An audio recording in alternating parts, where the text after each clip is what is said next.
Hi everybody, it's Brad from Select Roses. We're going to do another pruning video for you. What I want to show you this time is a very old rose bush that has a lot of old dead wood that you'll see down here.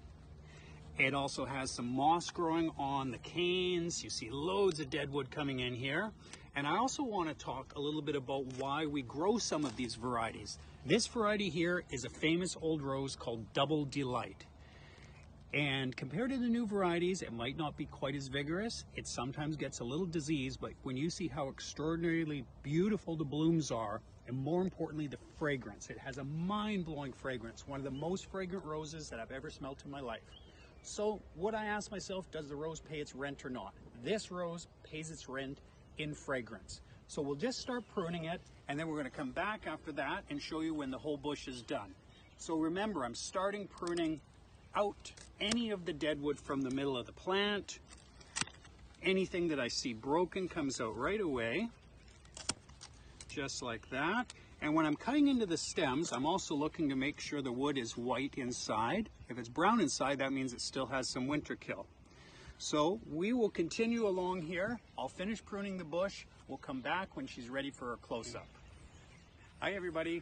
We're back looking at that old plant of Double Delight. A couple things I wanted to tell you. This bed that it's planted in is very soggy, heavy clay soil, and it floods in the winter. So one of the problems is the roots of this old plant are sitting basically in a puddle of mud. Not healthy for the plant. Considering that, this plant here is probably 10 years old, so it's definitely paid its rent. I noticed that the variety doesn't like to be hard pruned, so I leave a lot of wood on the plant as long as it's reasonably healthy. I want to get another few good years out of it and enjoy the blooms. There is some dead wood left right in there, and that is the last shoots that I want to show you that we'll take out. Dry bits like this don't supply any nutrients to the plant at all, so we want to cut those dry bits out. We'll cut that one out there.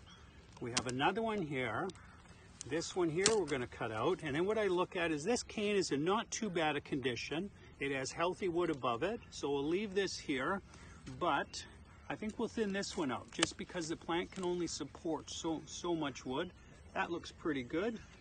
And examining the rest of the bush, sometimes you'll come across crossing canes like this, and you'll see if the thorns poke into the other ones, they're going to damage the wood. Now, if both of the canes, these both actually looked pretty good, what I do is I just take my pruners and I rub out those thorns down there so that even if the canes rub, they won't really be damaging each other. So we haven't removed the cane, but we've removed the thorns. And that way we'll allow these to bloom this year, and we'll have a lot of nice fragrant roses of Double Delight.